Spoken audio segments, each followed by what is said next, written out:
एक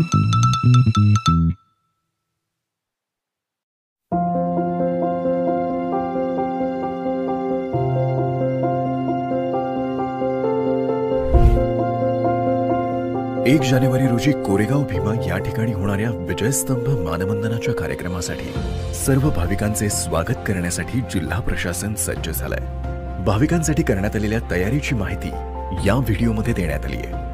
प्रथम आपण वाहतुकीच्या मार्गांची माहिती घेऊया।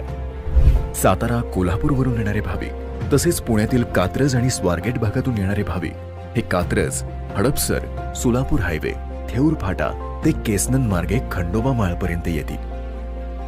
तसेच सोलापूरकडून येणारे भाविक हे सोलापूर हायवे, थेऊर फाटा, केसनन मार्गे खंडोबा माळ या पार्किंगला येतील। मुंबईवरून येणाऱ्या भाविकांनी तळेगाव, चाकण आणि शिक्रापूर या मार्गाने किंवा पुण्यातून लोणीकंदपर्यंत यावे।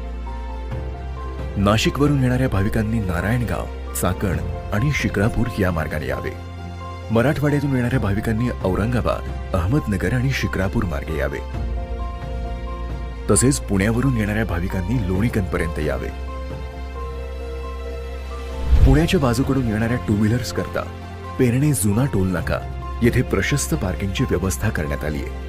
आळंदी मार्गे मोठ्या वाहनांना येण्यास बंदी घालण्यात आली असून लहान वाहने ही फुलगाव सैनिक शाळेपर्यंत येतील। लोणीकंद आणि शिक्रापूर तसेच खंडोबा माळ व फुलगाव सैनिक शाळा येथून पुढे खासगी अथवा इतर सर्व वाहनांसाठी प्रवेश बंद करण्यात येणार आहे। या ठिकाणी प्रशासनाने प्रशस्त अशी पार्किंगची व्यवस्था केली आहे। लोणीकंद येथे आपले घरच्या समोर पार्किंग, तर खंडोबा माळ आणि फुलगाव सैनिक शाळा येथे पार्किंग आणि शिक्रापूर येथे तोरणा पार्किंग येथे पार्किंगची सोय असेल। शिक्रापूर येथे जीत ढाब्याच्या समोरील वक्फ बोर्डाच्या जागेवर देखील पार्किंगची व्यवस्था करण्यात आली आहे। या ठिकाणी तुमची वाहने सुरक्षित राहतील याची काळजी प्रशासन घेईल। या ठिकाणी टू व्हीलर्स, फोर व्हीलर्स तसेच बस आणि ट्रकसाठी पार्किंगची सुविधा करण्यात आली आहे। पार्किंगच्या ठिकाणी स्वच्छ पिण्याचे पाणी, mobile toilets, ambulance, fire brigade, हायमास्टचे लाईट्स आणि वॉच टॉवरची सोय प्रशासनातर्फे करण्यात आली आहे। विविध खाण्यापिण्याचे स्टॉल्सही या भागात असतील।